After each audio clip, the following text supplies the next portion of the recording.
विधिमंडळ अधिवेशनाचे शेवटचे 2 दिवस बाकी आहेत आणि आज मराठा समाजाला 20% आरक्षण देण्याचा राज्य सरकारचा प्रस्ताव असल्याचं नारायण राणे यांनी विधान परिषदेत सांगितलंय। शिवसंग्रामचे नेते आमदार विनायक मेटे यांनी विधान परिषदेत याबाबत प्रश्न विचारला आणि या प्रश्नाला उत्तर देताना मराठा आरक्षण समितीचे अध्यक्ष नारायण राणे यांनी हे उत्तर दिलंय। मात्र मराठा समाजाला ओबीसीच्या कोट्यातून आरक्षण मिळणार की स्वतंत्र आरक्षण मिळणार हे मात्र अजूनही स्पष्ट झालेलं नाहीये। 21 जूनला मराठा आरक्षणाची घोषणा होण्याची शक्यता आहे आणि या आरक्षणासाठी 5 लाख कुटुंबांचं सर्वेक्षण करण्यात आल्याचं राणे यांनी सांगितलंय।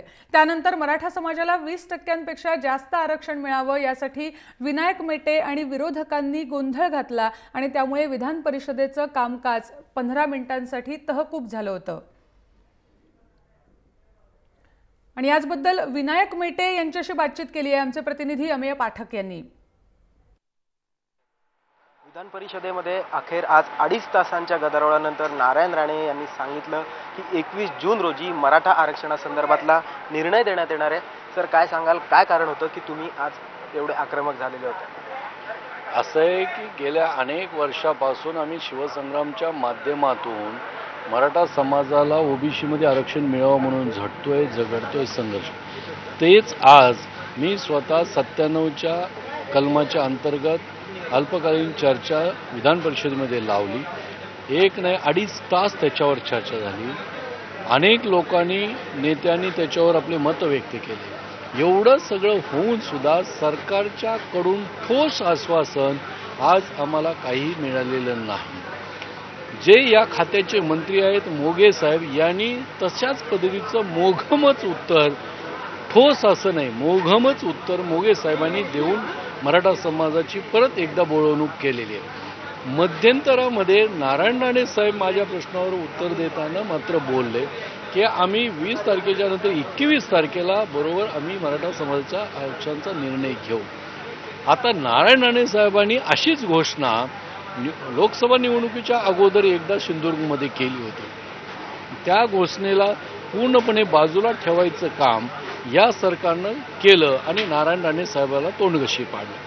आता माझा प्रश्न असा आहे की परत नारायण राणे साहेबांनी घोषणा केली, परत त्यांना तोंडघशी पाडण्याकरता आमचं मराठा समाजाच्या आरक्षणाचा निर्णय लांबणीवर पडू नये आणि असं झालं तर परत ती एकदा फसवणूक होईल आणि अशी फसवणूक वारंवार होते। त्याची चीड या समाजातल्या सगळ्या तरुणांमध्ये मोठ्या प्रमाणात निर्माण झाली आणि असं जर झालं जसं लोकसभेला झालं तसंच प्रकार विधानसभेला सुद्धा झाल्याशिवाय राहणार नाही। सर, 2 मुद्दे आहेत। 20% आरक्षण जे राणे समितीच्या अहवालानुसार देण्यात येणार आहे हे तुम्हाला मान्य आहे का? आणि ओबीसी आरक्षणाला धक्का न लागता मराठा आरक्षण लागू व्हावं अशी भूमिका सध्या सरकारची आहे, या बाबतीत काय सांगा? आम्ही जी मागणी करतोय गेल्या अनेक वर्षापासून, आज ज्यांना रिझर्वेशन मिळतंय त्यांच्यामधलं काढून किंवा त्यांना त्याच्यावरचं त्यामध्येच आम्हाला इन्व्हॉल्व करून आम्हाला द्या असं आमचं म्हणणं नाही। एवढंच नाही तर आणखीन कुणाला जर द्यायचं असेल तर त्यांनाही आमचा विरोध नाही। फक्त आमचं म्हणणं एकच आहे की ओबीसी कॅटेगरीमध्ये ते पर्सेंटेज जे आहे त्या पर्सेंटेजमध्ये आम्ही मागत नाही, कॅटेगरीमध्ये मागतो। आज जी 52%चं रिझर्वेशन त्याच्या वेगळं असं 25%ची आमची मागणी आहे। 25% नाही, परंतु नारायण राणे समितीनं 20%ची शिफारस केली। हे 20% जरी आम्हाला ओबीसीमध्ये रिझर्वेशन दिलं तरी आमचं समाधान होऊ शकतं, पण तसं नाही झालं तर मग मात्र या सरकारच्या विरोधामध्ये प्रचंड संतापाची लाट या राज्यामध्ये आल्याशिवाय राहणार। तामिळनाडूच्या पार्श्वभूमीवरती महाराष्ट्रामध्ये हे धोरण सरकारनं घेतलेलं आहे। तुम्हाला काय वाटतं की महाराष्ट्राच्या आणि तामिळनाडूच्या डिफरन्स काही आहे की योग्य आहे सरकारने जे घेतलं? देशामध्ये 50%च्या वरती रिझर्वेशन द्यायचं असेल तर तामिळनाडूचं उदाहरण समोर घेतलं जातं, परंतु त्याकरता सुप्रीम कोर्टाच्या काही गाईडलाईन आहे, त्या गाईडलाईन समोर ठेवून तामिळनाडूनं आपल्या राज्यातल्या 100% जनतेचं सर्वेक्षण करून हा निर्णय घेतला। आपल्यामध्ये ते राज्यामध्ये ते केलेलं नाही, आपल्या राज्यामध्ये फक्त 10%चा सर्वे केलेला आहे। या 10%च्या वर हे शक्य होतंय का नाही ते पाहणं महत्त्वाचं ठरेल। तरीही आता 10%च्या वर आधारित निर्णय घेतला, पॉझिटिव्ह सकारात्मक निर्णय घेतला आणि नंतर चालू ठेवलं तर हे होऊ शकतं। त्याच्यामध्ये अडचण येईल असं मला वाटत नाही. पण निर्णय सरकार घेणार आहे का, ती मानसिकता आहे का? मला असं वाटतं की ती सरकारची मानसिकता नाही. नक्कीच. एकूणच जर आपण बघितलं तर ज्यांनी गेल्या अनेक वर्षांपासून मराठा आरक्षणासाठी संघर्ष केला होता, विनायकराव मेटे माझ्यासोबत होते. येणाऱ्या काळामध्ये सरकार 21 जूनला नेमकं आरक्षणासंदर्भात काय भूमिका घेतं हे आता बघणं महत्त्वाचं ठरणार आहे. व्हिडिओ जर्नलिस्ट अविनाश लोंढेसोबत अमेय पाठक, जय महाराष्ट्र, मुंबई. आणि दरम्यान याच प्रश्नावर विरोधी पक्षनेते विनोद तावडे यांच्याशी बातचीत केली आहे अमेय पाठक यांनी.